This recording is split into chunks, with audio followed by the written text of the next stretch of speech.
Welcome back to week 2 of Devil's Dice, the podcast. We've got a very special guest, Eric LaLone, Hanshi Eric LaLone. As I know him, he's been my martial arts instructor for 16 plus years, something like that, huh? Oh, yeah. A man of many hats. He's a DJ for weddings, special events. He's also the founder and I guess head of Fear No Bully nonprofit organization. That is correct. Owns Empower Training Center, where that is also correct. Train many fighters and self-defense classes. You do both martial arts, like MMA style, WAKO Kickboxing. You've got you're like wearing a ton of hats. So and they keep getting more and more and more. And we also do the Armed American for concealed carry, gun training, that type of stuff. Anything you need to feel safe and sound, or to keep your family safe and sound, Eric's got it. We try to. Not to mention the fact that my son fought underneath you. You've got 2 sons that fight. I do. Christopher's one of them. Got the Team Relentless shirt that we're going with. Absolutely. He's his second MMA fight, or third MMA fight coming up. Coming up October 1st. October 1 for the Battle MMA promotions. It's going to be very exciting. Everybody should be there. If you're in Colorado Springs, go check it out. You can find it on Battle MMA on Facebook or online. He's a special kid, man. He's something else. I'll tell you what. He's awesome. Yeah, I've known him since he was, probably knee high to me. Yeah. You know. Christopher is what is he? 20 years old now. He's 20. He'll be 21 in December. So then all the trouble starts. I know. He's such a good kid, though. He is. Yeah. He is. You know what? But we treat him with respect, and just like your boy. Yeah. They're good kids. And Matthew's fighting some Muay Thai and some kickboxing. Matthew just fought down in Orlando last week. Had a bad call. I thought so. He lost a split decision. It was 29-28 to the other kid, but then it was 30-27 for him. And I'm like, something just doesn't go right here. They've really got, are you watching a lot of mixed martial arts like UFC and stuff like that? Have you thought of any ideas as far as implementing some sort of training for judges, or some scoring system that actually works instead of this adopting the boxing training system? Well, we'll talk about it throughout the podcast, or I guess maybe we are. Yeah. But the WAKO style, and we'll go into that a little bit later on, is they do the cumulative point system. So they actually score by shots being landed, as opposed to who showed the more dominating performance. They're actually scoring the shots that actually land, that type of stuff, so that when you get in there, you could be losing the first 2 rounds by a couple points and then come back, rally in the third, and still win the fight. Whereas opposed in the 10-point must system, if you lost the first 2 rounds, or let's say you got a standing 8 count, if you don't knock the guy out, you're automatically done. Right. You're going to lose the fight. But this way, it gives you an opportunity to come back. I would think about like football. Oh, you know what? I think the Minnesota Vikings won the first, second, and third quarter. Well, why even? Unless they come out and just totally destroy the team, they're not going to win the game. Right. It's just hard. So they do need to fix something like that. And just for people who aren't aware, the WAKO acronym starts for World Association of Kickboxing Organizations. That is correct. They are the representative body for Olympic kickboxing around the world. Okay. They have been recognized by the IOC, the International Olympic Committee, to sanction kickboxing to eventually go into the Olympics. Okay. And you're the Colorado representative for I am WAKO. now the Colorado representative as of last week. Well, congratulations on that. Thank you very much. Yeah. Congratulations. That is a big deal. What else have you got going on? So with that, so I've been teaching down at a martial arts program down at the Vanguard School for 20 years now. So as long as my son has been alive, I've been teaching down there. He graduated from that school, everything. So the whole WAKO and the Vanguard martial arts program, we just got them registered as a WAKO training center. So nice. Not only is Empower Training Center a WAKO training center, but so is the Vanguard Martial Arts as well as your program is now a WAKO training center as well for Olympic kickboxing. So let's not take anything away from Mike, who I'm sure they know. Signed up for that, but yeah, Eric's asked me to become part of the organization, and I'm running the striking class over there at Combative Fighting Systems. Yeah. So he's through that on board. He'll never talk about it. I know. So that's why I'm bringing it up. So with that, we were originally going to go down at Hillside Community Center. We had this fight set up. We moved it down to Vanguard. All right, might as well just back our own and kind of push everything towards that. Absolutely. So we are right there in their gym at the Vanguard School. You guys are the first ones to know about it for the mainstream type thing. I'm releasing the fight poster tonight at 6:00 down there on their website, all over and such. So. You guys are hearing about it, even though this doesn't go out till tomorrow. So right, it might be out tonight. All right, might be out tonight. Yeah, maybe out tonight. So hopefully by 6:00. Yeah, that's pretty good. And then also you do Fear No Bully. That's the nonprofit organization. Tell us a little bit about that. So that ties in. So the Fear No Bully has a couple different initiatives on it, but the whole big thing that we are the only nonprofit organization supporting anti-bullying efforts that actually says you can fight back. Everyone else gets on there and they're talking about, turn the other cheek, go tell someone, do this, whatever you do, don't fight back. I'm like, that's a bunch of crap. You know what? There's always been one of those things. If everybody fought back, there would be no bullying. Right. If every time a bully came up to somebody, he had to worry about getting punched right in the nose, you know what? I think I'm going to leave that kid alone. Absolutely. You know what? Hey, you know what? Every kid's going to punch me in the nose. I don't think I'm going to mess with anyone. And parenting used to be that way. We used to tell our kids, right? And I know you have as well because you believe in that. But yeah, like he's not going to stop doing that until you give him, a reason to stop. And he may not stop bullying. He's just going to stop bullying you. Correct. That's all that really matters. And sometimes they do just completely. They're like, okay, people are stood up to me, and they realize that they're not the ones in control. And then sometimes, you know what? Back when we were kids, I think I heard it on your guys' first podcast. You know what? Sometimes you get into the fight, and then you end up being best buddies. Yeah, I was just about to bring 8 it times up. out of 10. I kid you not, man. And I was going to say, because I think we talked about the neighborhood watch, so on and so forth. All it takes, man, is it's just like the concept. The dog bites you, you bite the dog back. Yeah, the dog stops biting. It's that mutual respect, and Mike and I have seen it in the ring before too. You get some guy who's just coming in there, pressuring you, and we call it earning the respect. Right. You got to hit them back once, and then they're like, "Ooh, all right, let me sit back just a little bit. I have something to fear. I have something to fear, and hence Fear No Bully." Right. Now, do you implement? I know you're an instructor for Vietnamese Jiu-Jitsu, which is a street tactic style self-defense, real life self-defense. I am an instructor in that. However, I'm not currently teaching that. Okay. So I don't want to misrepresent myself. That's all John Petroni with Dictate Tactical Training Center. Great program. He does that. It's a great program.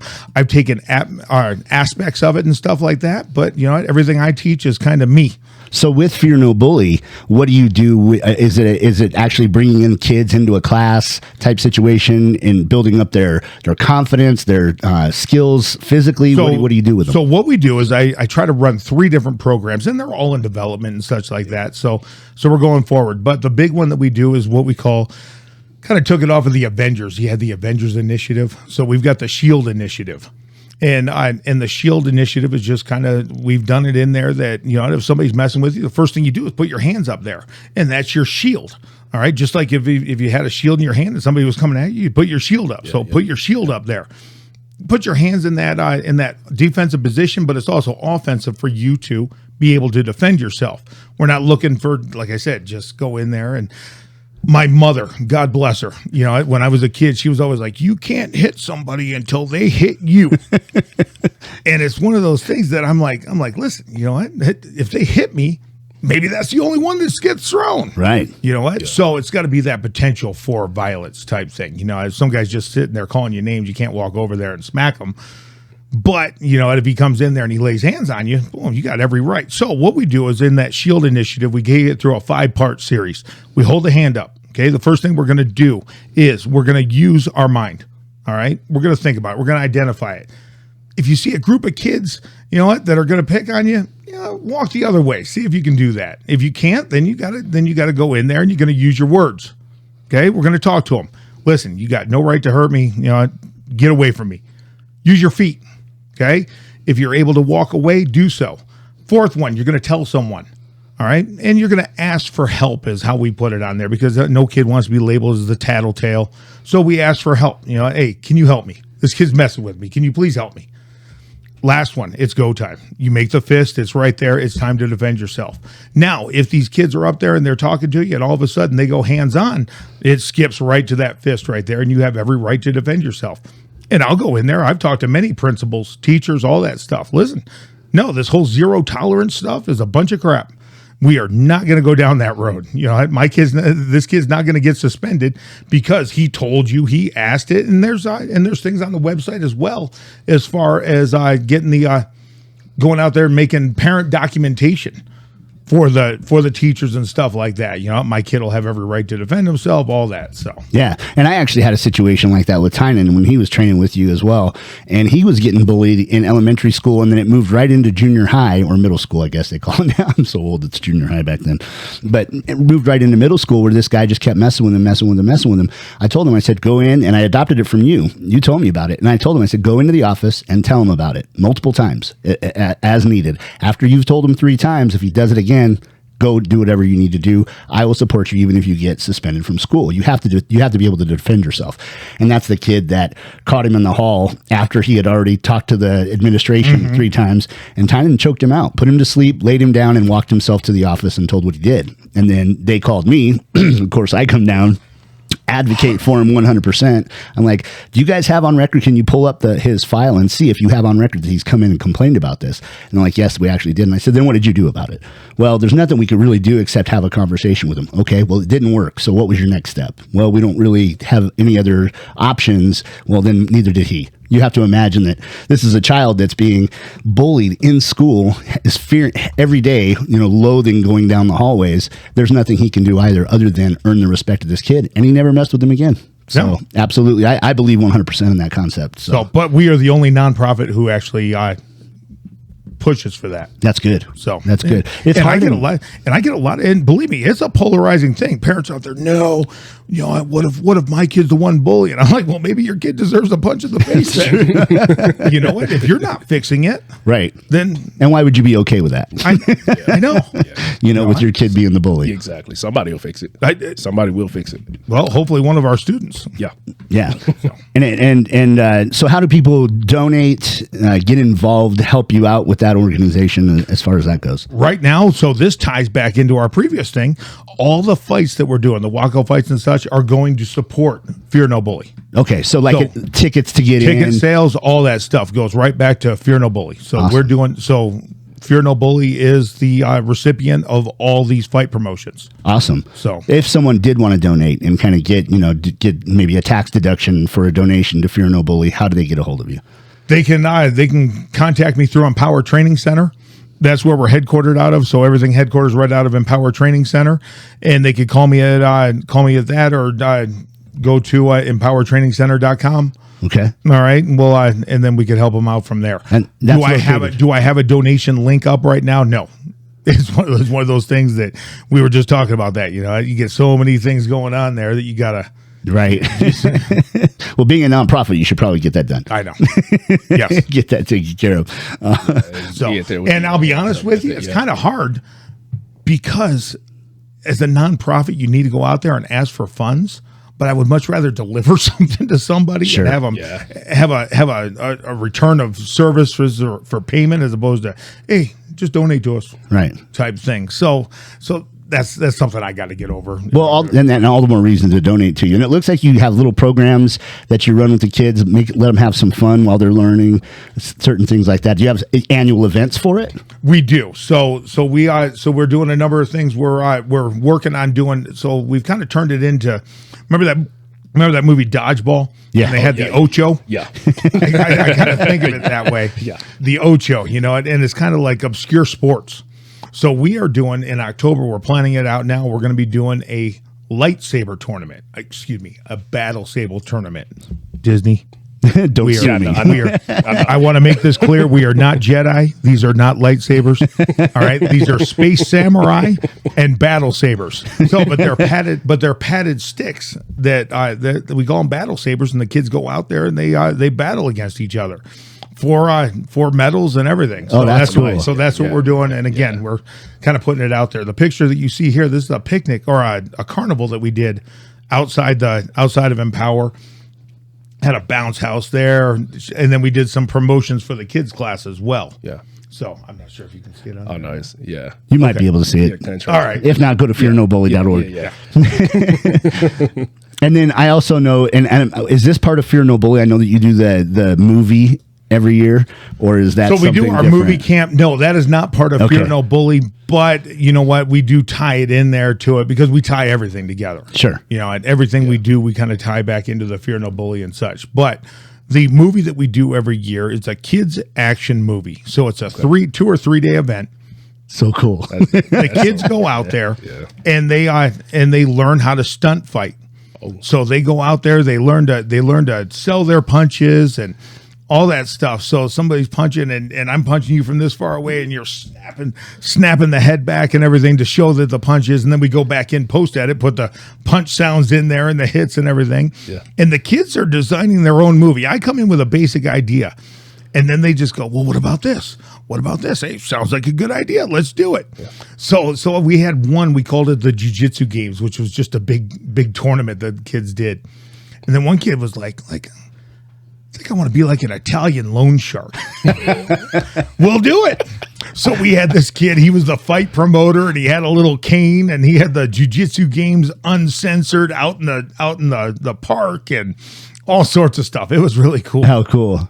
And then you obviously finished the movie. This is all production by you. Yes. All done by you. So we do the filming, the production, and then we rent the picture show.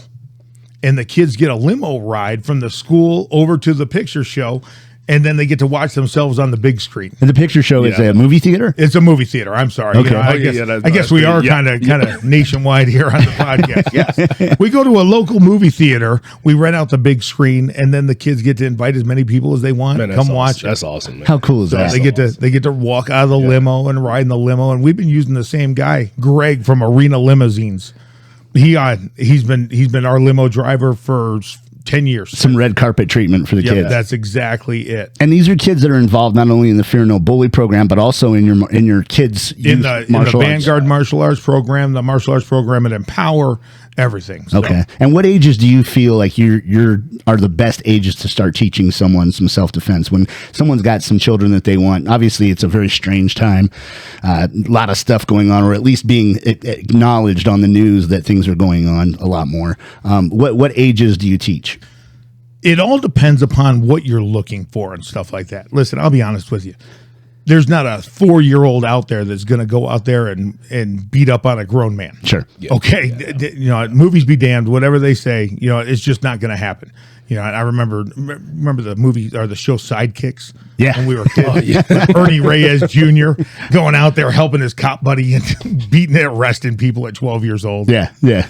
No, not happening. It's not going to happen. But you know what? Getting the kids out there, you know, and learning listening skills, life skills, that type of stuff, you know, even the little stuff that isn't taught anymore, stuff that we had. When you were a kid, did you have a code word with your parents? Oh, yeah. Yeah. Absolutely. Did you? Yeah. What was it? Yeah.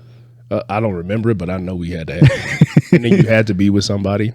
Yep. And so when we were growing up, you either had, man, it's about to sound so bad. But first thing they taught you was, if you couldn't get away from them and you knew you had no other option, you always had a sock. There was always rocks near you. Drop them in there. If you couldn't do that fast enough, you pick up man, my grandmother was a huge advocate about trees. Pick up the biggest tree branch that you could hold and swing as hard as you can. You get one good stick across the head. Get out of there. Your grandma was violent. Oh man, you know, so prison rocks in the socks, and so I had like my grandparents were, you know, they came up in the earlier 1900s. So by the time we were born, it was, you know, my grandma. She had, especially on my mom's house, she had one rule: you love everybody equally, but you never let a person touch you. And if they touch you, You don't stop until somebody else pull you off, right? And so we just live by that rule, but there was an exception. You could never come home if you got whooped. And if you did, you had to go back and repeat that until that person got the message to not provoke a fight. So yeah, our time's way different, man. You know? Yeah. Oh yeah. Yeah. And probably being black back in her day was definitely a little bit more of a, and someone would A little bit of a strain. Yeah. Especially in Mississippi. And the kids. Yeah, it was Mississippi, man. So, and like, I'm an 80s baby, so growing up in the 90s, too much wasn't different down there. Right. And people are like, wait, what? I'm like, yeah, no, it wasn't too different, So we had to know. I believe it. Yeah. So you've taught for how many years? So not taught. We've been teaching full time. This year is our 25th year. Wow. Through my previous school, the Defense Institute, and then Empower Training Center now, and then but August 17th, 2022, I celebrate 40 years of training. Man, that's amazing! Congratulations on that. That's worth. Yeah, let's give some applause there. That's pretty big. So that's huge. And then where did you get started? So I got started back in Detroit. So we had next door neighbors that trained at this martial arts school. In 1982, that's pre Karate Kid. No Cobra Kai back then. No, there was no Cobra Kai, but there was also no kinder, gentler martial arts for kids. It was all martial arts was mainly for adults, and they tolerated the kids. When you say kinder, gentler for kids, give me what you mean by that. So there's a guy out there, I remember reading it, and it's one of those things that was written back in the mid 90s, but he was talking about the 80s and stuff like that there were dungeon dojos is what they called them. Guys would go on there, and the kids weren't really welcome. They were kind of tolerated, and get over there, you'd be seen and not heard, all that stuff. And it was the adults are training. We'll bring the kids out when the adults need a rest. But other than that, you're just sitting there in the corner. The dungeon dojos, they'd grab the kids, and they had no problem. Hey, well, you need to be over here. Pick you up and move you over there and stuff like that. Then so the instructors would come out, and I'm passing out side kicks and bubble gum, and I'm all out of side kicks, or I'm all out of bubble gum. Way to screw that one up. Sorry, Roddy Piper. You know who Roddy Piper? Well, of course. Yeah. Okay. You know the movie? Yeah. They Live. Yeah. The greatest movie of all time. Greatest fight scene of all time. Is that the one where the guy dies? Like it takes him 20 minutes to die? It doesn't take 20, but they end up, but they're two buddies fighting. And then they're up there, and he takes the 2x4 and he hits his back window, and they're in the middle of a fight. And he's like, oh man, I'm sorry. Oh, I'm sorry I broke your window. That like stepped over the line type thing. You never seen it? No, I don't think I have. Oh my God, you got to see that movie. I will. I'll check it out. John Carpenter's They Live. They Live. It's an alien movie. Oh, you know what? I might have seen the one where they put the glasses on. And I saw it a long time ago. It's been a while, but yeah, that's funny. So then the Karate Kid came about, and everybody saw that kids market. I mean, people were in. It wasn't odd to see 20, 30 kids sign up in a week. Sure. So they're up there. Well, you can't pass out side kicks and bubble gum to kids in a week. So you gotta make sure that you gotta make sure. Yeah, there it is. That's a hell of a cover. Zombie, or are they zombies or aliens? No, they're aliens. But you can only see them with these special glasses. Yep. I'm gonna have to check that out. Oh, you'll enjoy it. I'll look it up today and see if I can get it. So these kids are coming in there and stuff, and people had to go out there. So this guy's writing about, make sure and this is when the kids were all pulling the hand back to the hip, and I grew up that way too. Sure, traditional karate style. Traditional karate. All right, guys, you put your hand away on the hip, just like you put your toys away, right, Mom and Dad? And they're looking over there, and Mom and Dad are like, oh yeah. Yeah, this is good. Oh, good life skills type thing.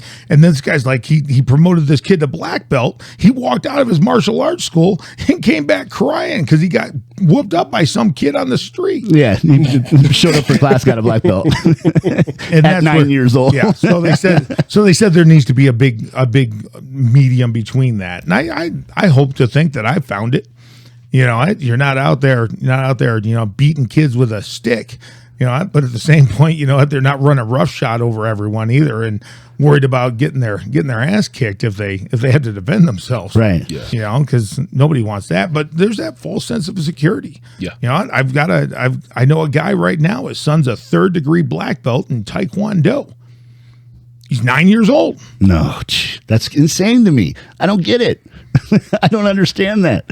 That's always been something that's a contention with me, that some of these people will say, yeah, I'm a black belt, and it's like you don't even know how to stand properly, like for a fight or anything like that. I'm just looking at everything that you're doing, and it's completely, how did you get a black belt? How did you get 3 degrees of a black belt, let alone But they've shown up, and granted, it would be like, I've got a degree from Harvard, or, I've got a degree from American Samoa. It's, yes, is it a degree? Yes, did someone give it to you and stuff like that? But they're not all created equal. Right. So, would you rather be a green belt whooping up on a black belt, or a black belt getting whooped up on by a green belt? And I'll be honest with you, the Gracie Brazilian Jiu-Jitsu stuff, they've really, really, really amplified that whole black belt level on that, and good for them. They really have. You meaning that it takes a long time to get to that belt? That they've really gone out there. Yeah. On that note, they for the longest time when they first started off, if you got a blue belt, you could go teach classes. We saw a lot of people do that, so it just kind of shifted the milestone for where you were at and stuff like that. But those blue belts were able to fight. Yeah. They could definitely practice their craft. Right. So did you ever take any martial arts? Were you ranked at all in anything, or no? I military? No, I just did some. I did some jiu-jitsu out here. It's just like he was saying, like some of the blue belts. Those were some of the people you feared the most. Like when you went to roll, you know what I mean? Because they're like, oh, I just got my blue belt. That's their mindset. That's like, their cape. Yeah, like I can roll all day. I'm gonna keep doing this all day. I'm gonna make you tap out as many times as possible. And so we're kind of sort of, you know what I mean? And so I was into boxing more so. And so when it came to like martial arts and mixed stuff, I've trained with Mike like maybe once or twice, and he like completely changed. You should have saw me, man. I look like I promise you, I look like a baby giraffe when he had me up on my toes, because the boxing stance is totally different. You know what I mean? The power movement is different, but the way he had me striking, I didn't realize I could produce more power. And I even remember him saying, and I was like, man, am I really hitting this, these mitts this hard? He was like, Tim, like, back down, man. And I'm thinking to myself, bro, this is like a light punch for me. But I didn't say it. I was just like, let me pull it back a little bit more, you know what I mean? And try to add some speed to it. But it threw me and I think it was just more so because I couldn't understand the correlation, changing to being up on the balls of my feet versus resting in my feet and arched the way that I was. And he just kept saying, man, hey, ease up on those punches. And I'm like, how do I do that? Because I felt like when my balance shifted the way that it did, I could feel more power through my legs. So my jab, I think it like got way stronger, crazy. It was way stronger. You know what I mean? So opposed to just that makes perfect sense. Yeah, it really does. I mean? So yeah, man. Speed equals power. Yeah. Yeah. I got everything from him. Okay. Yep. This is the man that I got everything from. Yeah. So when we did some mid work, I was just kind of like, all right, man. And so now even, when I hit the heavy bag at home, I try to, I'll still do what I know, but then I still try to challenge myself by resting on my feet differently. You know what I mean? Another tool in the toolbox. Yeah, man. Yeah. Yep. So, yeah. So, and I know we've talked about it before, but there's been so many, like Master Ken. He's a comedian online that just makes fun of of online tactics and things like that. He's hilarious. But I have seen several, and even ones with little ladies that are 5'4", maybe weigh $120, throwing these guys that weigh 225, 250 around with these moves that are impossible to pull off in real life situations. How many times do you see that coming out of a school? And you don't have to mention names or anything like that, but coming out of a school of martial arts or traditional karate style or taekwondo or anything else, where it's just not really applicable in the streets. more so than not, you know, you really do. And a lot of people are the movie type people, you know, and I remember being back in high school, guys talk about, oh, I'll just take my fingers and I'll shove right through your sternum and grab you, pull your heart out. Are you serious? Mortal Kombat, bro. You know, they watch Roadhouse and they're like, oh yeah, I watched a guy rip a guy's throat out. I go, did you really? Yeah, because the fingers are just so razor sharp. Yeah, you can just reach and go through the skin, penetrate the skin. So, and I know. They're redoing Roadhouse. I know. Did you see that Conor McGregor is going to be the bouncer? I saw that. Oh my God! How funny I'm glad you brought that up, man, because I wanted to ask you that question because you know, theatrics is everything nowadays, and you see it so prominent nowadays on Instagram where you know you'll get, and not to say it's not possible, but you'll get like, you know, a female 5'2", 5'3", you know, tossing a guy who's like, you know, 5'9" or taller, like he's just like a rag doll. And I'm like, and I think to myself, man, you know, I don't ever try to compare myself because I'm not crazy. I respect how these situations move around, you know, and if I only know, you know, hands opposed to somebody who can put you on the ground, choke you out on the ground, kick you in the throat, you know, all of these things. And I think to myself, you know, what are the odds of this actually occurring this way when you have, even if the guy doesn't really know any techniques, but he's just a heavier guy and he's a brawler? Because some people are just natural brawlers. They just really are.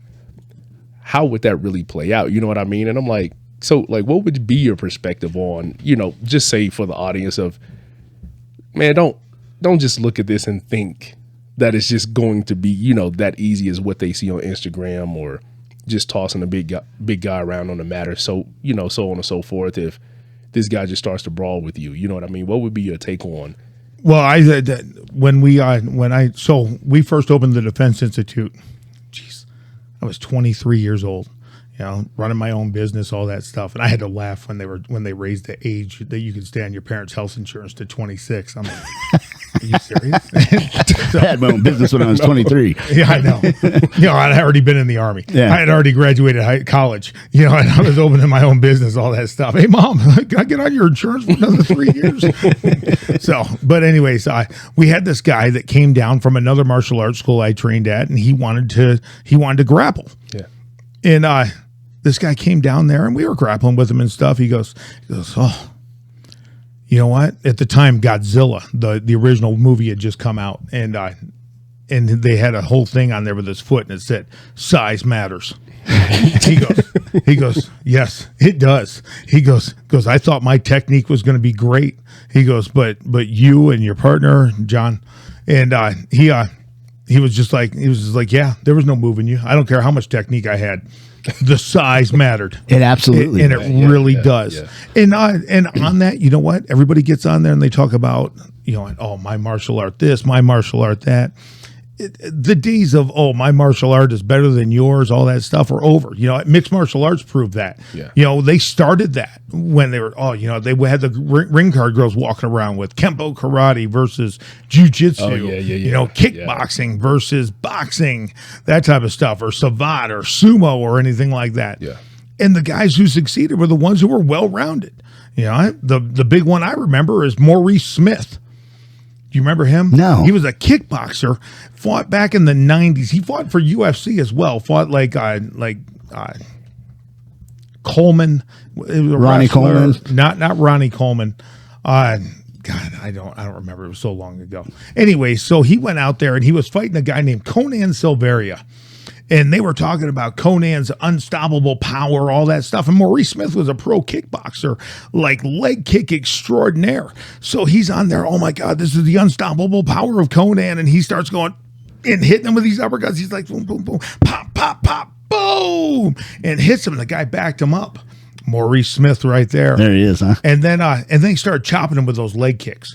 And the guy's just like, oh my God. He ran away from like 3 of them and then just got hit, and then he brought it up to the head, and that was the end of the fight. And I remember this was the first show that they ever did that was actually matched like that. It was not in the tournament format that the UFC had been doing. You know, because and I always hated the tournament format anyways. Do you really? On that same day. I like the tournament format of multiple fights, but you get some guy fighting twice, he makes it to the finals. The guy that he was supposed to fight can't make it, so they bring in the alternate who hasn't fought at all. Right. Who's so this guy's 100% healthy. fresh. So this guy's got to fight. This guy gets to fight a fresh fight. Yeah. Fresh fight after you just went, you know, at all these rounds. You're like, the hell is this? The tournament style of, I think it's PFL does a tournament style, and it's not on the same day. So they'll do separate cards and things like that, and then you can only advance if you fight. So I like that, and then they give $1 million away at the end. No, so I'm all for that. Each weight class gets $1 million. Okay. Winner of each weight class $1 million. Yeah, I'm all for that. That's awesome. You know, Yeah. but that whole, all right, I just fought for 33 minutes. You know, I know you're going up against a guy who just warmed up. One of the other things that you've kind of you've been innovative with and implemented into your teaching is the freestyle jiu-jitsu, and it's something that I've always complained about. I hear people complaining about. You watch UFC, you see this wrestler that comes in that's got no real absolute fighting skills, shouldn't be top 10, but can grind people out. In my opinion, Khabib Nurmagomedov, one of the top ranked MMA fighters in the world, but really just for the most part is a great, phenomenal wrestler who can just hold you down, keep you down, and at that point do whatever he wants to you, whether the strikes and things like that. Some submissions he's got, but for the most part, if you told him to just stand up, he wouldn't make it nearly as far as he would. So being a fan of striking, when I see a wrestler just taking a guy down and grinding him down, and I know Rogan says, "Oh well, these guys don't know fighting that are booing and da da da da." I know jujitsu. I love jujitsu. I train jujitsu. It's not that I don't like jujitsu. I don't like wrestling, and I'm not for the sake of it being wrestling. I do love wrestling, and I did wrestling. My sons have done wrestling, but if that's all you're going to do in an MMA fight where you're supposed to show your versatility with all of these skills standing up and on the ground, submissions, striking, things like that, Eric came up with the freestyle jiu-jitsu. And tell him what the rules are. Hold on, I'm going to stop right there. Because it wasn't just me. It was in conjunction with Mike. Mike was an integral part of that as well. So, and freestyle jiu-jitsu it's safe MMA for kids and adults, okay, that allows no head contact. Okay, they have the oversized gloves, shin pads, and you have to wear a shirt. And the reason you have to wear a shirt is because then it's not regulated by the State Boxing Commission. I had no idea that was a thing. Yeah, it is. Yeah. I talked to Timmy Mills, great friend of mine. He's a Colorado State. He's gonna be coming down reffing for the WAKO as well. He's been a UFC ref. Yeah, he's been a UFC ref, all that stuff. He says if it's got a shirt, we don't touch it. Really? Yep. I'll be dang. Okay. Yeah. I didn't know that. So that's like the sabaki type stuff, everything that with the gis and everything. They don't touch any of that. And that's why they stay off of jiu-jitsu as well then. Mm-hmm. I'll be damned. That's interesting. So anyway, go ahead. So wrestling, they wear the singlets, all that stuff. I'll be damned. I had no idea that was one of the things. Okay. That's so cool. there's five categories that you can score points in, and I'll go into the point scoring because we did this. Punches, kicks, takedowns, ground control, and submission attempts. Now, if you submit them, they're done. All right. Yeah. So if you go down there, you throw somebody down, you armbar them, and they tap, the match is over. Other than that, you've got checkpoints. So Tim, if you and I are going here and I throw a nice solid punch to your chest, it lands full power. There was no deflection. You didn't move out of the way or anything like that. I get a checkpoint for punches, and we call it out there. If I throw a good leg kick at you and you don't block it, you don't try to move away from it, anything like that, I get a checkpoint for kicks. If I get a takedown and then I end up in a controlling position, then I get a point for a takedown. Or if I get a solid throw where your feet leave the ground, then like judo, I get a takedown point. If I get either a back control or a full mount right there, either facing them or on their back, then I get a point for a ground control. And then like wrestling, let's say they're going for the armbar and they're fighting it, but you never really get it. After 3 seconds of them fighting it, you get a submission attempt point. Okay. Now the points don't accumulate. So let's say you come in there and you're a boxer and you get 20 checkpoints of punches. And then I do kicks, I do a takedown, and I do grappling. I'm going to win because I got 3 checkpoints to your 1 checkpoint. So it forces fighters to be well-rounded. But at the same point, being safe as well. And everybody looks at this. I was bringing up the statistics, and I'm going to pull up my phone because I've got it on here. Is that how safe martial arts and kickboxing, boxing really are? Have you guys seen this? Compared to other forms of fighting, combatives, and things like that. Yeah, I think I've heard that it's actually like the safest. It's not the safest, but it is way it's down. high. Yeah, it's high. Yeah. The one that gets the most point sparring, basketball. Oh, as a sport. So we're talking out of any athletics. So all athletics. Okay, I thought you were talking about just. I'm talking about all because everyone's going out there going, parents especially. I don't want my kids boxing or kickboxing. It's way too dangerous. Oh God, yeah, way too dangerous. Yeah, compared to like soccer, football, and basketball. Yeah, no bicycles. 425,000 injuries in 2020. Jeez. Okay. Skateboards, 217,000. Basketball. Yeah, that sounds about right. Basketball, 214,000. Yep. Swimming, 129,000. That's crazy. Football, 122,000. I expected football to be a little higher. Yeah, I expected it too as well. Playground equipment, 120,000. Wow. Trampolines, 106,000. Even with the nets. I know. With the nets. Soccer, 81,000. Baseball's like one of the least injurious sports you could think of. Yeah, because it's so slow paced. 70,000. Wow. You know, fishing, 65,000. What? That's amazing. Volleyball, 23,000. Hockey, 19,000. Martial arts, 15,000. Wow. Yeah, so that's why I said it's kind of high up on the safety list compared to 12,000. So, I would have thought hockey would have had more.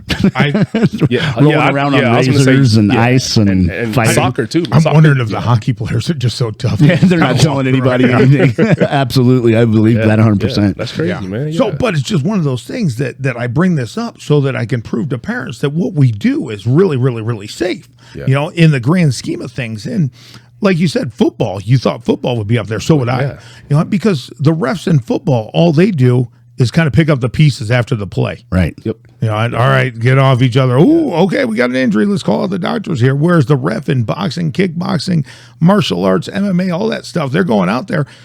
They've got two people that they're looking at, and they're looking to protect those fighters. Yeah. You know, if they see something, they're going to stop it. Boxing has a thing that is better to stop a fight 5 seconds too early than 1 second too late. Yep. And they follow that. Yeah. Well, boxing, that's a very high injury, post career even. Yeah. Like you see a lot of trauma to the brain. It's mostly head strikes. I mean, well, thank you for just stopping my point there. But I mean, no. If you look at the football, even with the evolution of helmets and the technology that they've implemented into the game, you're still having career-ending hits that are dangerous. Yeah. You see how many high schoolers that are going for college scholarships, break an ankle, roll an ankle, bust a knee up. ACL injury, boom, you're done. Now you actually have to study, things like that. Yeah. I never let Ty play full contact football because I was like, it's too dangerous. I had a friend of mine, his son, 9 years old, was he suffered his second concussion in 2 years of playing football. And his wife's like, oh, he needs to play football. He needs to play football. Why? Right. Put him in fighting. Right. Yep. That was Maurice. Yeah. Lewisham. Maurice Lewisham. Great boxer. Yeah. And that's crazy that his wife wouldn't even understand the fact that it's a super safe sport. Huh. Very crazy. Yeah, I had a buddy, his son, I think he was 11 or 12, and I think it was like his third or fourth. He was like, yeah, we're done. We're done with this. With the concussions? Yep. Yeah. Concussions, yep. Yeah, you know what? You were talking about how much power you had when you were throwing those punches with Mike. Yeah. But imagine if you were just running at him with a full-on padded helmet exactly. into his chest or his head.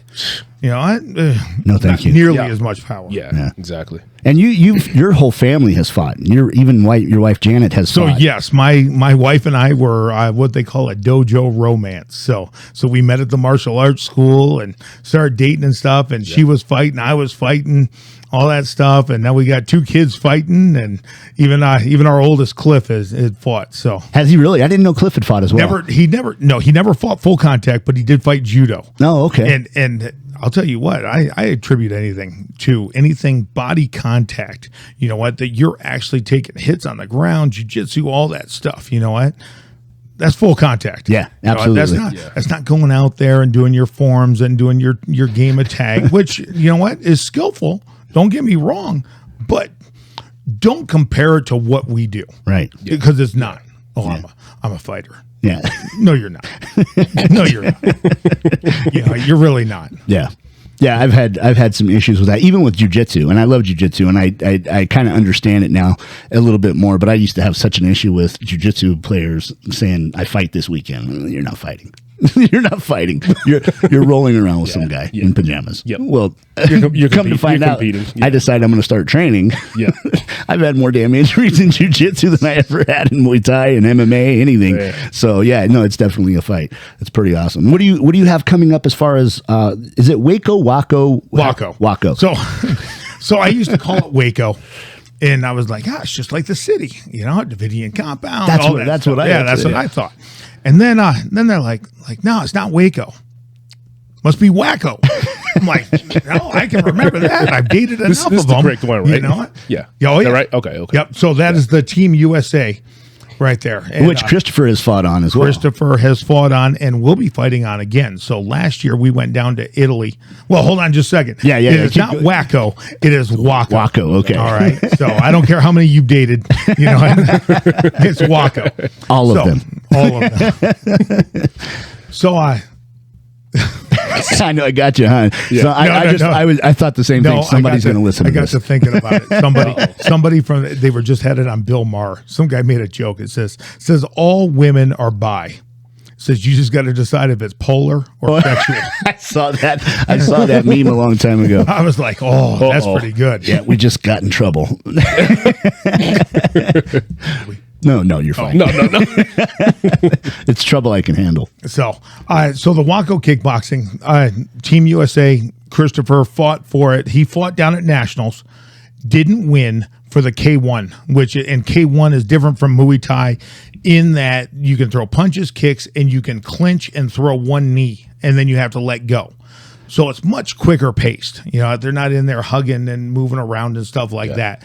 And I'll be honest with you, after this tournament down in Orlando, I'm not a big fan of the modified Muay Thai. Right. If you're going to do the Muay Thai, do it with the elbows because the clinch takes on a whole new realm on that when you have the elbows and stuff like that. So they weren't allowing you to throw bows. You could do knees and that was it? Knees and that's it. But even Matthew was grabbing too much. He didn't fight the game plan we laid out. So anyway, so that's K1. So Christopher fought for that. Ended up not winning the fight, new to the scoring system that we had talked about before, judging the individual kicks and punches and everything. But he was invited to fight out in Nashville for a spot on the low kick division, which is the non-knees. So the difference between the K1 and low kick is no spinning back fist. You cannot grab a knee, and only the thigh above the knees is a target, whereas K1 the entire leg is a target. Okay. So those are the three differences. He earned a spot for the low kick division, and then I earned a spot to go out to Italy for the World Championship. So we went out there, and he lost to the eventual bronze medalist. Had he won, I'll be honest with you, he probably wouldn't be where he is right now. Really? Because he took that loss, and so many things changed. His hands, his defense was so much better. He's like, I'm not doing that again. So, he has evolved so much as a fighter. Just every single time he fights, and I've been fortunate enough and been blessed enough to be able to. He's asked for me to help corner and coach for his MMA, and every time I see him, every time I hold pads for him, it's insane the power coming out of that kid with the technique and such a humble young man too. I don't want to get too much. It's not the Christopher show, but I could talk all day about him. But anyway, okay. According to my wife, it was. She goes, because I told her, I said, remember, I've got that podcast. What do you mean? I said, well, you liked it. You shared it. Oh, I thought that was Christopher. I said, no, that's me. Oh, Christopher's not going to be there? I said, no, this is me. Well, you had a picture of him in the thing. I said, yeah, that was my profile picture off of Facebook that he happens to be in. It's mine. No, I'm disappointed. I'm like, okay, so Janet, I will have Christopher on. Trust me, I planned on it. Oh. What are you doing? It's okay. That's all right. So anyway, WAKO events coming There up. it is. There. So we have the WAKO event. That's the one. There's Christopher. Yeah, right there. there's Christopher right there. So he fought in Italy, fought back at nationals, earned a spot again on the low kick. And then we're going to be down in Brazil for the Pan American Games.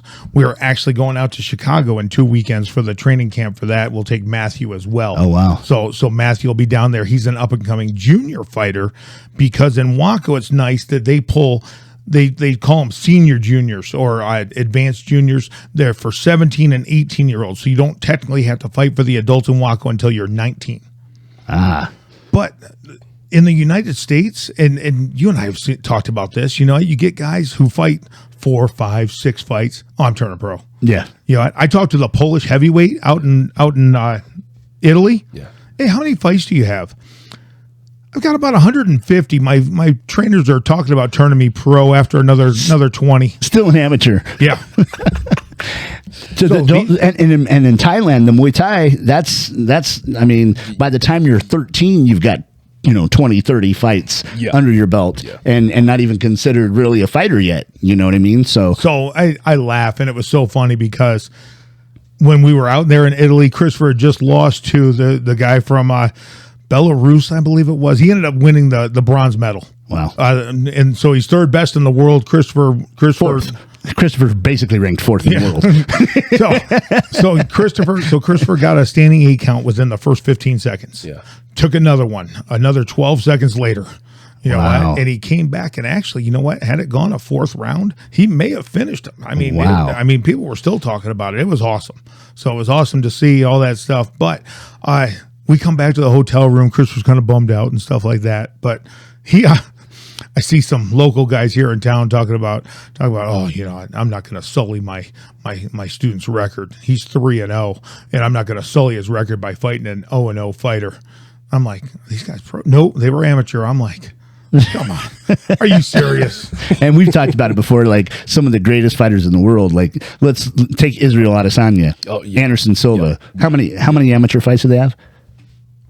No one knows. Yeah, no one knows how many they lost or won or anything like that. Yeah. Because it doesn't matter. That's your tune-ups. Those are your warm-ups. Those are your practices. Nobody's ever gone in there going, oh, this guy's 10 and 5. Yeah. But you know what? He's lost to some really good people. Nobody cares about that either. Right. Who you fought? Yeah. You actually have to go look up. I've looked up some of their amateur fighters. You have to look them up. You can't. It's almost like you can't find them if you don't look them up. Yeah. You know what I mean? And so, like when you see them, you're like, man, you look like a baby. Yeah. You know what I mean? So God knows how many fights they had. And it's modernized where you can look them up now. Back then, back in the day, find them. Yeah. You don't know. Take someone's word for it. Yeah, you have to take somebody's word. Fighting in general, you know what? There's no development for fighting. Right. Type thing. USA Boxing has had development for a long time, and you see a lot of guys going out there and getting in on the amateur circuit there, but MMA doesn't have an amateur development really, truly. You know what? Kickboxing, that's why I like to be involved with WAKO so much, especially going into that and getting these kids the fights and such. So, and then with that, also doing the what we call continuous kickboxing, and that is the light continuous that we've done. So, just some backstory on that. Since 2010, my son Christopher was playing hockey. And I was watching the hockey teams, and they're like, and there's a hockey season, and the parents are all on. I mean, hockey parents are unreal. They've got a list. They've got a code of conduct that all hockey parents have to sign for your kid to play. You won't be yelling at the referees. You won't be yelling at the kids. You won't be telling the coaches how to coach. All that stuff. Football needs that. Football needs that. They're intense. A couple of points, man. Yeah. So, but I got to thinking, I'm like, hey, you know what? There's hockey season. It's awesome. Teams, all that stuff. Why couldn't martial arts do the same thing? Yep. So in 2010, Mike was part of it. We did the first MMA season. And what we did with the kids, well, we did the light continuous kickboxing, which is and now I call it continuous kickboxing, half the power or twice the power, half the speed. so that these kids aren't getting blasted, no knockouts or anything, but it's developmental for them. And then we would do the submission grappling for the points and everything. And then up to a certain point, once they were past a certain age, they could submit and everything like that. Yeah. But it was great. You know, kids would go out there and compete. You just posted a picture of your students when you were teaching before, winning the medals and stuff like that. So when I had had little Mikey in there and all that stuff. Yeah, Tynan, all that stuff. Yeah. So it's all developmental for them, and that's what we need. Yeah. You know, because football, you know, starting the pee-wees, the high school, college, all that stuff. NFL won't touch anyone straight out of high school for the most part. Right. Yeah, no. You know, they go to the colleges. You know, baseball, basketball, all that stuff. You know, you got to develop. Absolutely. You know? Yeah, and that's what amateur fighting is. It's exactly what developing into a pro. But fighting also is one of those things where the record stays with you. You know what? Football, you end the season, hey, we're all 0-0 again, guys. You know what? And it's no big deal. You know what? You just start over. Fighting's not that way. You know, your record stays with you. Follows you the rest of your life. Follows you the rest of your life. So, but ultimately, nobody cares. You know what? When you win a championship. Yeah. You know what? Yeah. You know, nobody's going on there. He's the heavyweight champion of the world. Yeah, but he's, you know, did you see how many losses he has? In his amateur days? Nobody cares. Yeah, but he only had like 10 amateur fights. Yeah. So as far as your history in fighting then, back when you were actually competing, what did you do? And I know like we've had talks where you've fought Keith Jardine, the Dynamite Keith Jardine back in kickboxing and all that stuff, knocked him out with a head kick. And so, yeah, that was my return. So I started fighting back in Detroit, like we were talking about, and then came out here in the Army and started. I was here for 2 weeks, and they had the local tough man contest. Did you ever fight in that, Mike? Absolutely. At the City Odd. Yep. At the City Auditorium. You know, $1,000 to the winner. Yep. So I got a trophy like this big. and the guy who was on there he ended up being the ring announcer. He was the promoter, everything like that. And this is the only group of fights that I know that would play music during the fights, not in between the fights. And they had the same soundtrack for how many ever years he was doing it, from the 80s to the 2000s. It was very Kumite style. It was. You had Bad Leroy Brown by Jim Croce. You had Pat Benatar, Hit Me With Your Best Shot. All of the corny ass ones. We are all the champions. The corniest ones. Oh yeah, it was brutal. And you knew. I think he made this playlist in 1983 and never changed it. Yeah. I think he was still playing on cassette decks, because one of the things that got me was we all had to warm up on that stage. So the cage or the ring was in the middle of the floor in the arena, and then there was a stage where people would perform, like they had concerts and shows and things like that. Well, all of the warm-ups were up on. You were just warming up with everybody that you potentially could be fighting the entire time. There was no real mats up there. You're stretching on hardwood floors, and pretty fun. Oh yeah, no, it was fun. then guys, they had cornermen for you and everything like that. You never came in with your own. So I started doing that, and then got into kickboxing. My first amateur fight was a full contact fight. So that means that all kicks above the waist. So there were no leg kicks, anything like that. And that was 1 week before the inaugural UFC. Oh, nice. Yep. In Denver. I actually had tickets to that. So we went up there, had a black eye from my fight and all that stuff. And you know, we were sitting pretty close. We got free tickets from some guy at the school. Nice. This is pretty awesome. Cool. And it was just kind of cool. I walked next to Hoist Gracie, didn't meet him, but I didn't even know who he was. You know, he won that and all that stuff. Yeah, nobody did. No one did until then. Yeah. Did you ever consider fighting for the UFC or getting into that aspect of it? You know what? When I stopped fighting, it was not one of those things that the UFC was still big. You know, you still had John McCain talking about human cockfighting and all that stuff. So I did end up fighting a little bit of MMA eventually. And one time we were taking a guy down to a tournament down in Canyon City. They needed a heavyweight, and I'm like, okay. So I went out there, and then I beat the first guy. You know, he hit me right off the bat, and it was the first time I'd been hit with small gloves. I was like, ooh, that kind of hurt. So I ended up getting him down, and I got him in a headlock, and I was punching him in the face, everything like that, and they stopped it. And he had tapped early. Oh, nice. He tapped, And I was like, nope, you keep going till the ref stops. Right. Till the ref pulls you out. So I think I got like 2 or 3 more in. Nice. I was like, all right. Yeah, that happened on the on Fight Night on UFC last night. One of the girls was fighting and had her in an inverted armbar, so you couldn't see anything, and then just let go of it all of a sudden. And the ref hadn't stopped the fight. The other girl that tapped, they found out eventually that she did tap, but she stood up and she just didn't say anything. The ref looked at her and said, "Did you tap?" And she goes, you didn't stop the fight. You know what? You know what? And I tell my kids that all the time. I'm like, hey, did he score that point? Yeah, I guess no. You know what? If somebody's really pushing you on that, that's your job. Yeah. And then one of the commentators was like, that's a dangling carrot. If the referee is asking you whether or not you tap, that could be potentially your chance to continue a fight. But eventually one of the judges, very unusual. UFC does some weird things, but the referee went around to all the judges and said, did you see any tap? Did you see? And one of the judges was in that position and said, yeah, I absolutely saw her tap. So then they called it, but that's not his call. But I see. And I totally disagree with that. You do. You think the judges see it? I do disagree with that because the judges, that's not their job. Right, exactly. Their job is to judge the fight. I agree 100% on that. Yeah, if the ref didn't see it and he didn't stop the fight. Now, on that note, WAKO referees, if somebody's claiming a low blow, they will go around and ask the judges, did you see a low blow? But that's different than deciding the outcome of the fight. Right. Yeah. They're looking for fouls type thing. Did you see it? Yeah.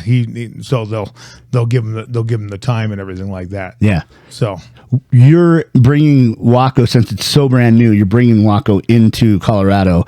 What events are coming up? What are you planning? What are you going to do as far as WAKO goes? So we have got this. So it's all in the planning stages right now. We've done we were talking about the MMA season and stuff. Oh yeah. We're just finishing up we just turned it into a kickboxing season because we're going in with the WAKO and stuff like that. We're doing the kickboxing event next Saturday. That's down at the Vanguard School. And then we're looking to do another show in December as a tryout for Team Colorado. So we'll be bringing in Colorado fighters, and then we're looking to put together a team to take it out to Nashville for the national tournament to try out for Team USA in February. Okay. Same way that Christopher and Matthew have both fought out there and such. So, and then we're also looking to train referees as well, officials. So judges and the officials in WAKO do everything. They will they'll ref, they'll time keep, and they'll judge. Oh wow. Yeah. They're busy. That's not easy. Not at the same time, obviously, but they need to. But they need to know all 3 positions in order to be certified. Sure. And they have different levels of referees for them as well: Class C, Class B, Class A, both national and international. And you mentioned trying out for the WAKO team. Yes. Do you have that set as far as a date for that? No, I don't. I'm looking to get that set next weekend. So the president of WAKO, Rob Zabilski, is coming out for our show. Okay. So I got to discuss it with him and what we want to do, see what else is going on there and stuff like that. We'll just be getting back from Brazil for the Pan American Games. Christopher will be going down there for that and in November. So I'm looking for early December between Thanksgiving and Christmas for that, so that we have enough time to get some training in and some training camps and stuff before we go to nationals in February. How does the rule set fall on who can try out and who can actually compete? Like if you're a pro MMA guy, are you allowed to go back and do amateur kickboxing? Only in the A class. So you have C class fighters, which are less than 5 fights. You have B class fighters, which are 5 to 15 fights, and then you have A class fighters, which are 15 fights or more, or you're pro. So this is where you get a lot of stuff over there in Europe and South America and stuff. These guys will be fighting MMA. They'll have a weekend off. They'll throw on headgear and shin pads, fight amateur kickboxing. Come in and kick the crap out of you. Yeah, man. So Christopher ended up, when he was fighting at nationals, he fought in the A class. He fought an MMA fighter named Ben Locken, and so he's a pro MMA fighter out of Minnesota. Yeah. I know his crew real quick. Are real good. The camp and everything like that. Real good friends with them. As a matter of fact, Christopher and I came. And so one of the things that, and Mike knows this, one of the things I never do is have fighters, and you see it all the time. They go out and touch gloves. Yeah. At the beginning. Yeah. You touch gloves at the beginning. Stop that. just stop. Okay.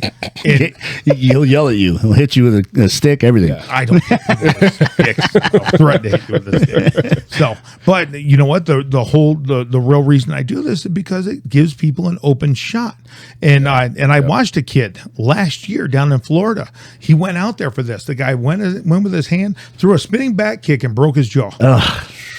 Broke his jaw like that. I asked him. So we saw him last weekend down in Orlando. He was fighting again. I said, you're not going to touch gloves. He goes, I haven't touched gloves since then. I don't blame you. I don't blame you.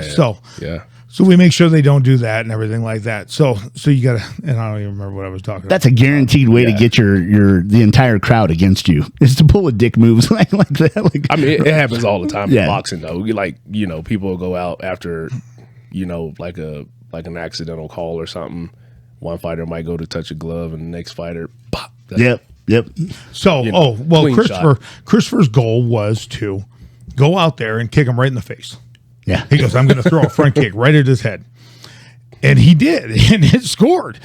But what I didn't want was to avoid that dick move where the guy goes like this, and then Chris was like, wham! Bam. So I told him, I told his crew, and this is the first time I've ever done this. Listen, we are not going to touch gloves. Yeah. Chris was like, you didn't tell him I was going to kick him in the face, did you? I said, no, I wouldn't do that. But I told him we're not going to touch gloves. Yes, son, I gave away your game plan. I know.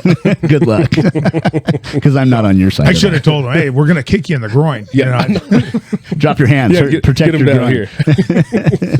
So he ended up fighting a pro MMA guy in the A class there at nationals and stuff. So yes, in answer to your question, pro MMA fighters can try out for Team Colorado in the A class. Okay, so anybody out there in Colorado that's fighting MMA, amateur or pro, can come in and get a little bit of stand-up training, a little bit of extra work under the WAKO. Well, they are going to have to commit to go out to nationals and all that stuff. So we're not looking just to have people do it. Nationals are located where, you said? In Nashville, Tennessee. Okay. Yep. So next year, I'm contemplating putting together a Rocky Mountain Championship. So it'd be a tournament for the entire 10-state Rocky Mountain region, or anyone who wants to come out. Nice. So that's what I'm looking at. Now there's also a Texas versus Colorado. So that's this weekend, or that's next weekend coming up. So we're bringing the team up from Texas and a team from Colorado, and they're fighting, and then we'll have some of the continuous kickboxing stuff in there and stuff like that. Just kind of getting these kids. It's all C-class fights, so all these fighters, for the most part, have under 5 fights. So it's developmental and such. We're not charging monumental amounts for tickets. I think we're going to charge like $8-10 for tickets. Oh, cheap. Where'd you say this location? This is going to be at the Vanguard. Okay. And that's not this week. That's the 13th of August. 13th of August. Awesome. So go out and get tickets to that. Yeah. Where do they buy tickets online? Just buying them at the door. At the door. Yep. Okay. So like I said, everything goes towards Fear No Bully. Okay. So that's nice. Yeah. It's a great organization. Yeah. Anything else you got coming up? No, always doing the gun training as well. So getting that up, and concealed carry classes, airsoft classes. Is there a particular difference between your class, or is it pretty universal, any concealed carry class, as far as that goes? Mike already knows the answer to that because I'm not traditional in anything I do. Yeah. You know, no, it is not. I'll take you through the book stuff and all that stuff, and the stuff to go through to get your concealed carry permit for El Paso County and all that. But I get bored sitting in a classroom. And I get bored doing the same stuff over and over and over again. So I like to show videos, and you know me, I like my movies and stuff like that. I'll bring movie clips in there and stuff like that on good stuff, bad stuff, everything. And then we go on the mat and we actually practice, and we do dry fire training. It's no live ammunition and such. So we're doing dry fire training and moving and walking and all that stuff, and going into shooting positions and such. So nice. So that's what we're looking to do. Where's the information for those classes? Just give me a call. Just hit me up at Empower Training Center. Yeah, that's perfect. We'll get that as well. So very cool. Yeah, man. I got some people I'm going to send to you. Awesome. Yeah. And then as far as and you know what, I know you do the gun stuff. You're more than welcome to come down and do the class. Oh no, I'll be there, but I have some people. So I like to do the airsoft stuff. Yeah. Yeah. The airsoft classes are cool because, you know, you can do all the drills that you ever wanted to do without shooting your toe off. And I've never done that. I need to get in and do one of those because that's to me is like an excellent way to train as far as defense. So I like to set it up. I've got a 270-degree target area, the curtains and targets and all that stuff. So you can go out there in the center and left to the red, whop, pop, pop, and you got to go over there and shoot different colored targets and stuff. And then your job is to shoot 2 to the body, 1 to the head, fall back, shoot between your legs, and all that stuff. But you can't do that stuff with beginners on a live fire range. No, have your insurance. Let's do that. Yeah. Put me a on bunch that of class. missing toes, man. I know that's exactly it. But if you shoot your toe with an airsoft, it just kind of stings. Yeah. You have to look into the elms as well. It's the laser training. So I had looked at that. I had looked at that as well with your actual gun, your real handguns. I love it. I've got one myself, and it's super cool, man. Yeah. Like the phone just picks it up right off the bat, and you can see where you're hitting and not have to waste ammo. It's good training. Yeah. Anything you don't have to waste ammo on. I know. For one, it's expensive, and 2, you may just need it. That's right. Anything else you want to tell people about? How to contact you? How to get a hold of you for any kind of classes? You know what? I'm right down there at Empower Training Center. We run everything through there. We're located at 595 North Murray Boulevard. We're right on the corner of Platt and Murray. You can see us from both the Starbucks and the Dutch Brothers. Okay, we got the boxing ring in there, all that stuff. Just a couple things we do. We also do a professional wrestling school as well. Oh, that's right. That's right. They do that. So are you into that at all? Well, so I want to put my son in it. I really do. I really do. How old is he? So he'll be 12 soon. Yeah. Yeah, we could definitely do that. Yeah. So that's not a problem. So the professional wrestling, all the stunt acting and everything that we do, it works out great for that, but you can't post edit. So you got to do it all live, and that's where you're stomping and slapping yourself and all that stuff. They get pretty physical in there. Yeah, I just want to get them started into, you know what I mean? Oh, yeah. Yeah, man. So, but you know what? It's everything that we already do. Teaching them how to fall properly. True. Teaching them how to punch and kick properly. Throws. And the way I teach it, and I've got other professional wrestling instructors that come in and actually know, and believe me, it's not just a free for all. Yeah. There's certain ways you run the ropes and bounce off of them and step with the right foot, and you're always attacking one particular side of the body for this technique and pretty cool. All that stuff. There's a lot of philosophy behind it, but I was teaching them, hey, you got to know how to do it for real, so you can know how to make it. Or you get some guy doing a wrist lock, and you're like, right.